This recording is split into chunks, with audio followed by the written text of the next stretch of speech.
बेहतर परिस्थिति हुई है, कांग्रेस की परिस्थिति खराब नहीं हुई है। मुझे ये लगता है कि कांग्रेस को इन चीजों से सबक लेना चाहिए। अभी जैसे अखिलेश एक सीट की बात कर रहे हैं, उनको इस पर बहुत गहरे मंथन से विचार करना चाहिए कि ये इनको एक सतर्कता के रूप में लेना चाहिए। इनके अदर पार्टियां जो है, बाकी पार्टियां इनको सतर्क कर रही हैं, इसको इस दायरे में लेना चाहिए। जगदीश जी, मैं बता रहा हूँ, अगर अखिलेश यादव का यही रवैया रहा तो यह 27 में भी वह नहीं आएंगे और पार्टी समाप्त हो जाएगी। आज 37 सीटें जो लोकसभा की मिली है वह अखिलेश यादव के दम पे नहीं मिली है, राहुल गांधी का उसमें कांग्रेस के बड़ा हाथ जी, बिल्कुल बिल्कुल, समझ गए ना। तो यह क्या नाम है कि अगर वह सोच रहे होंगे कि हमें क्या नाम कि हमारे दम पे मिली है तो 2022 में चुनाव क्यों नहीं जीत गए, बहुत लोग आ रहे थे। लेकिन सर आजकल की जितनी भी क्षेत्रीय पार्टियां हैं या राज्यसभा में जितनी भी राज्यों में जितनी भी क्षेत्रीय पार्टी है, सब का एक ही एम हो गया कि किसी भी तरह से सत्ता हासिल करनी है। हाँ, यह तो हो गया, किसी भी तरह से यह हो गया जगदीश। लेकिन आप यह सोचिए, जब उद्धव ठाकरे का बुरा हाल था, पार्टी टूट गई, कांग्रेस ने साथ नहीं छोड़ा। उस वक्त भी जब कोई उनके साथ नहीं था तो कांग्रेस थी जी। शरद पवार की पार्टी टूट गई तो कोई नहीं था, राहुल गांधी उनके घर गए थे, शरद पवार के। शरद पवार नहीं आए थे, राहुल गांधी कहे थे कि हम आपके साथ मजबूती के साथ खड़े हैं। और सीटों के बंटवारे में कोई पेच नहीं आया। और अब अगर 100 सीटें कांग्रेस को देने की बात हुई है और 100 सीटें उद्धव ठाकरे और 88 सीटें शरद पवार, अब अगर शिवसेना चाहे कि 100 से कम दे कांग्रेस को, तो कांग्रेस के मल्लिकार्जुन खड़गे के बयान को याद कीजिए।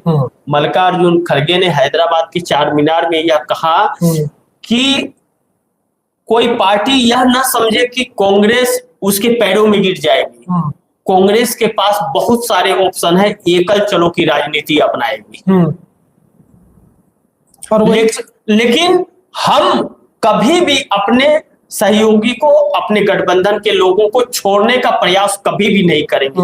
लेकिन हमें अगर नुकसान पहुंचाने का प्रयास किया जाएगा तो हम एकल चलो की राजनीति भी अपना सकते हैं। तो यह चीजें, यह सभी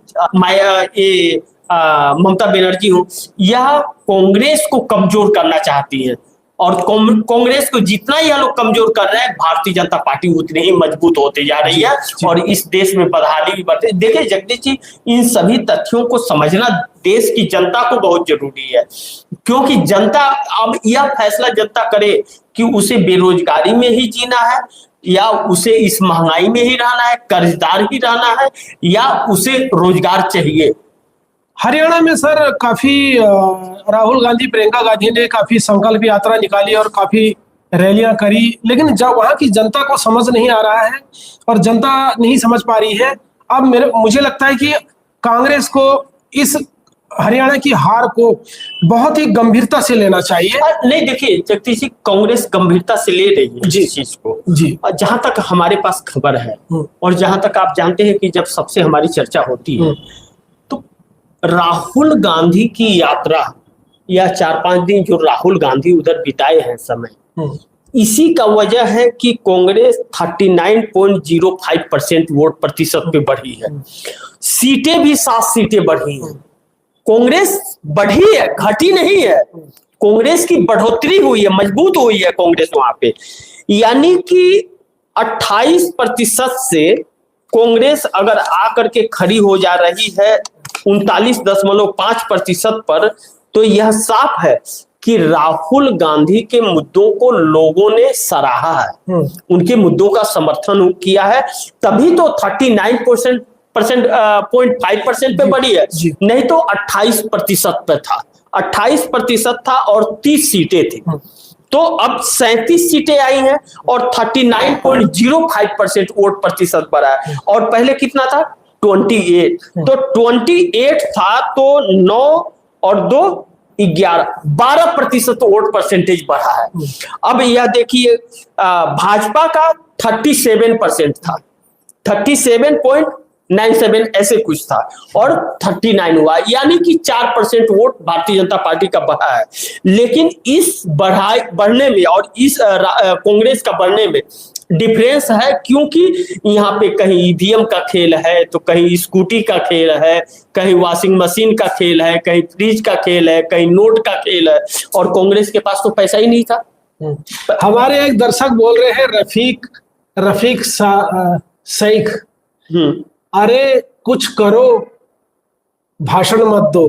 देखिए रफीक जी को हम कहेंगे कि भाई हम तो सिर्फ चर्चा ही कर सकते हैं। हाँ, हैं? हम लोग वोट तो नहीं दिला सकते, वोट तो नहीं दिला सकते, और हम विश्लेषण नहीं कर सकते हैं, और हम क्या नाम है कि उनको आगाह कर सकते हैं, कहाँ क्या चल रहा है, खबरों के द्वारा हम आगाह कर सकते हैं और जानना। ये ऐसा नहीं है कि हम लोगों के चैनलों को, टीवी इंडिया नेटवर्क के सभी चैनलों को कांग्रेस द्वारा वॉच किया जाता है, भारतीय जनता पार्टी द्वारा वॉच किया जाता है, सब लोग देखते हैं खबरों को, और वह लोग क्या ना कि खबरों पर एक्शन रिएक्शन भी लेते हैं। तो क्या नाम है कि यह चीजें, यह नहीं, हम लोग खबरों के द्वारा क्या नाम है कि उन्हें आगाह कर सकते हैं, बता सकते हैं कहाँ क्या चल रहा है। हम ना कांग्रेस के हैं ना बीजेपी के हैं, बिल्कुल हम किसी के नहीं है। तो जो वहां फैक्ट होगा, जो आम जनता के हक में होगा, जो आम जनता को की बातें होगी, वह बातें हम बताएंगे। हम पार्टी की बातें नहीं बताएंगे। लेकिन रफीक जी की बातें सही है, क्या नाम है कि अब वह करना आम वोटरों का काम है, जनता का काम है, जो कह रहे हैं जनता का काम, वह चीजें आम जनता को करना चाहिए। और आखिरी में देखिए, रफीक जी ने आखिरी 4 कमेंट किए हैं, तो उसमें आखिरी में उन्होंने कहा है, जनता क्या करे बेईमानी जब होगी तो क्या नाम है कि बेईमानी के सामने तो अच्छे अच्छे धाराशाह हो जाते हैं। तो बात यही है। तो अब इसमें देखिए जगदीश जी, अब हम यह कह सकते हैं कि ईमानदारी पर बेईमानी हावी हो गई है। और इस पर एक चीज और है जगदीश जी, कि राहुल गांधी का जो आज सुबह बयान आया कि कभी तो सत्य की जीत होगी, राहुल गांधी ने यह सुबह बयान दिया। मैंने अपने सुबह 9 बजे के और 11 बजे के खबर में यह पॉइंट्स ब्रेक किया था मैं जी। और उस राहुल गांधी का बयान आखिरी पॉइंट्स पे आया था जब मैं खबर करने जाता हूं, तो मैंने उस खबर में उसको इंक्लूड किया। राहुल गांधी ने कहा कभी तो सत्य की जीत होगी, रात थोड़ी डगर मुश्किल है लेकिन नामुमकिन नहीं है, सत्य की जीत जरूर होगी और मैं उस दिन का इंतजार करूंगा और मैं अपने रास्ते से हटूंगा नहीं। मैं युवाओं के रोजगार के मुद्दे को उठाता रहूंगा, संविधान की बातें उठाता रहूंगा, जाति जनगणना की बात उठाते रहूंगा, आरक्षण की बात उठाते रहूंगा, रोजगार की बात उठाते रहूंगा, महिला की सुरक्षा की बात उठाते रहूंगा। मैं जिस काम पर लगा हूं मैं वह काम करते रहूंगा, चाहे जनता मुझे वोट दे या जनता वोट ना दे। जो देगी वो उसके लिए भी उठाऊंगा, जो नहीं देगा उसके लिए भी। देखिए राहुल गांधी ने, आप याद कीजिए प्रयागराज में क्या कहा था जगदीश जी, उन्होंने कहा था मैं जिस मुद्दे को लेकर के चल रहा हूं, SC ST दलित और आदिवासी और OBC का, मुझे पॉलिटिकल नुकसान होगा, मैं यह जानता हूं कि मुझे पॉलिटिकल नुकसान होगा, मेरी सरकार भी नहीं आ सकती है, ऐसा भी हो सकता है, लेकिन मुझे मंजूर है,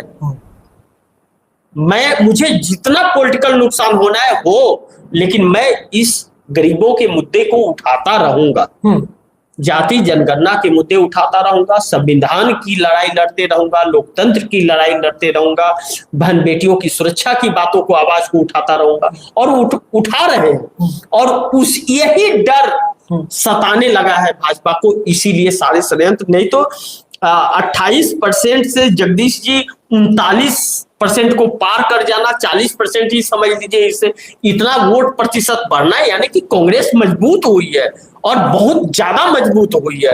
अब कांग्रेस में भी है स्लीपर सेल है, कांग्रेस को हराने के लिए काम कर रही है, इससे भी इनकार नहीं किया। कुमारी शैलजा बहुत बड़ी दोषी मानी जाएगी हरियाणा के अंदर, और कुमारी शैलजा ने जो हरियाणा के अंदर काम किया है, कोप मोहर में जाकर के जो 4 दिन बैठी रही, वह कांग्रेस के लिए भारी नुकसान पहुंचा दिया।